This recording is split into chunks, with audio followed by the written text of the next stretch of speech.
જીવનમાં માનવ અધિકાર મહત્વનું વધુ ઊંડે સમજાય। માનવ અધિકાર માત્ર કાયદાની પત્રિકામાં જ નથી, તે વ્યક્તિના જીવનની શ્વાસરૂપ છે। માનવ અધિકાર ભંગ એક ગંભીર અપરાધ છે, તેમાં ઢીલાશ સહન નહીં થાય। ગામના અંતિમ માનવી સુધી માનવ અધિકારનો પ્રકાશ પહોંચે એ હેતુથી બેઠકનું આયોજન કરાયું હતું। નિવૃત્ત બીએડ અને હાઈસ્કૂલના પ્રિન્સિપલ રહી ચૂકી છું અને માનવ ક્ષેત્રની અંદર 2006થી કામ કરી રહી છું।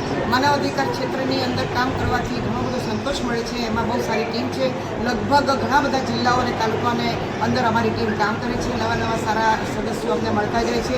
મુખ્ય હેતુ અમારો એ જ છે કે રાજકારણને બાજુમાં રાખીને અમે વધુમાં વધુ સારી રીતે લોકોના પ્રશ્નો, જેમાં કિસાન હોય, યુવાન હોય, મહિલા હોય, પરિવારો હોય, શિક્ષણ જગત હોય, આરોગ્ય જગત હોય કે કોઈ પણ હોય, પણ એમના જે પ્રશ્નો છે જે ઉકેલાતા નથી અને જે ભ્રષ્ટાચારને કારણે એક જાતની એક સમસ્યા ઊભી થઈ છે, એના માટે છે। માનવ અધિકાર એટલે શું? એટલે મા એટલે માનસ સ્તરે, નગરે નગરે, વતન પર છે માનવ, અખંડ ભારતનું કામ કરે છે। ધિક્કારની લાગણી નથી, કામ જોરથી કરે છે, રફતારથી કરે છે, એનું નામ માનવ અધિકાર।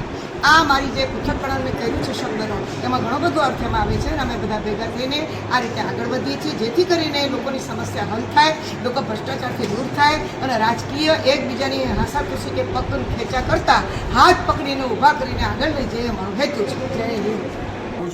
માનવ અધિકાર પંચની આજે પ્રાચી મુકામે એક મિટિંગનું આયોજન કરવામાં આવ્યું હતું। ભીખાભાઈએ બધાને બોલાવી અને આ એક સરસ મજાનું આયોજન કર્યું છે।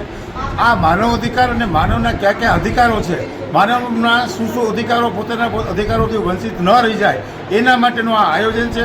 માનવ અધિકાર શું કામ કરી શકે, માનવ અધિકારમાં શું કામ થઈ શકે।